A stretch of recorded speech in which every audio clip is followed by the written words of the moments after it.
You ever wake up at 4 a.m. to a call telling you your house isn't your house anymore? Yeah, that's how my whole mess started. Not a dream, not a scam call from overseas, just a cold, clipped voice, middle of the Nevada mountains, shattering the kind of peace you move out here to find. My name's James Albury, and if you're thinking no one can just steal your house, well, buckle up, because I thought the same thing. It was 3:57 a.m. on the nose, green numbers on the nightstand glowing at me like an accusation. My wife groaned, the dogs huffed at my feet, but I'm already reaching for my cell. The caller ID, no kidding, says HOA Security Dispatch. Except, we never belonged to any HOA. I moved out here, miles of pines, edge of the ridgeline, nearest neighbor down the road, for exactly that reason. No boards, no bylaws, no one telling me what color mailbox to buy. I swiped to answer, still groggy. On the other end, this woman, voice all business, no warmth. Mr. Albury, why are you on the property? Didn't you receive the eviction notice? The board voted last night. You're no longer permitted to be there. I honestly thought it was a prank. Or some scam. So I ask, who the hell are you, and what property do you think I'm on? She repeats it, slower, like I'm in remedial math. Timber Ridge community voted to reclaim the residence due to abandonment. Security is en route. And then the line goes dead. Just like that. My gut knots up. Scam or not, something feels off. I get up, throw on boots, dogs already at my side, and sneak out to the kitchen window. Right then I spot headlights parked at the far end of my drive. SUV black, engine running, just idling. Big reflective letters on the hood, Timber Ridge HOA Patrol. That's not a prank. I step out, dogs heeling close, and sure enough, there's a clear plastic folder on the hood, pinned by a rock. Inside, a stack of papers, Real official looking, signed, stamped, even my parcel number. Notice of loss of ownership rights. Reason? Property deemed abandoned, returned to administration of Timber Ridge HOA under Emergency Transfer Act. At the bottom, new owner, Timber Ridge HOA. My name nowhere in sight.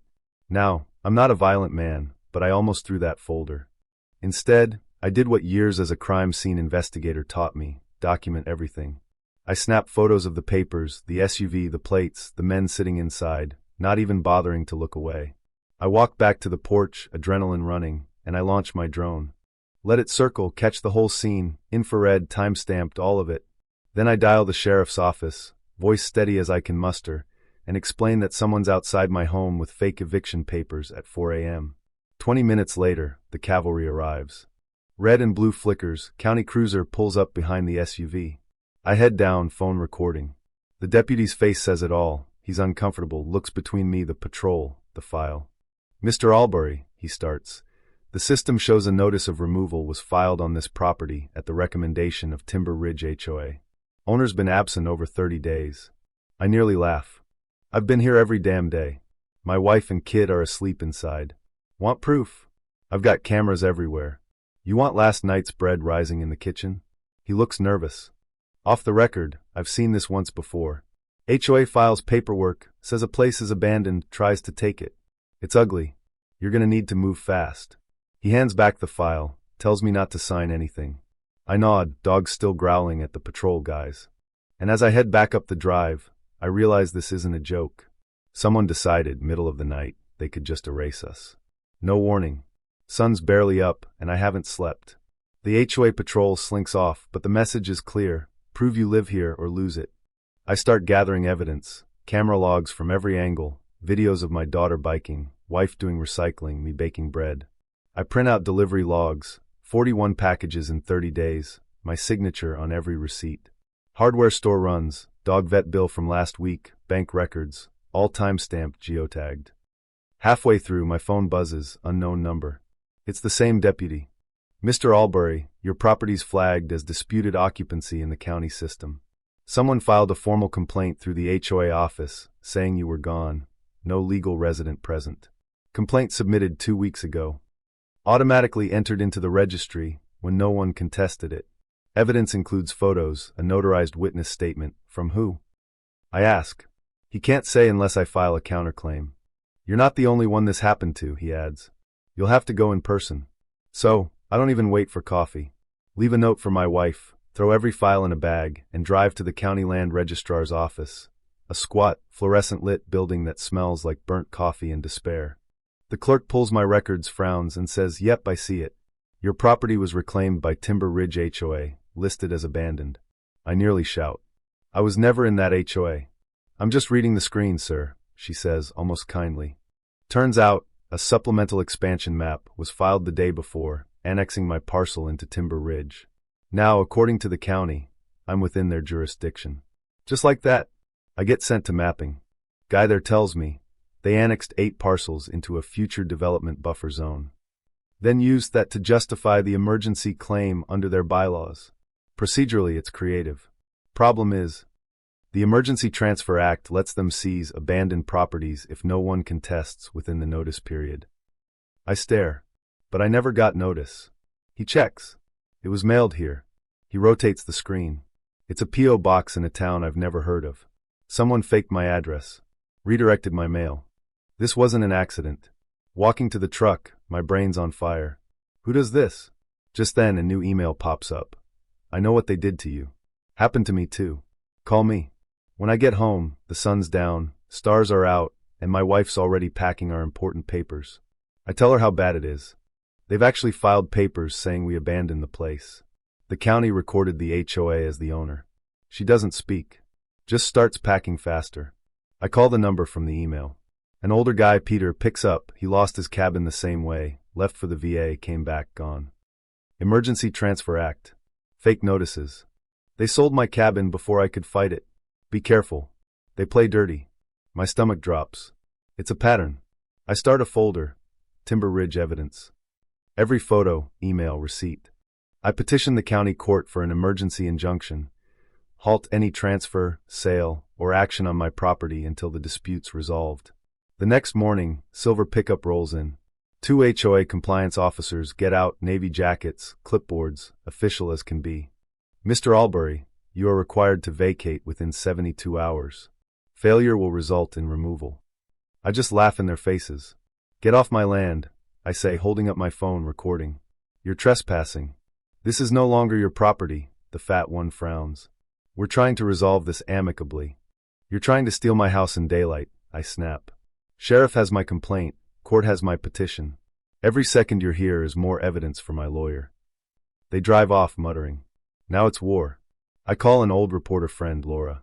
When I explain, she's furious. That's theft under color of law.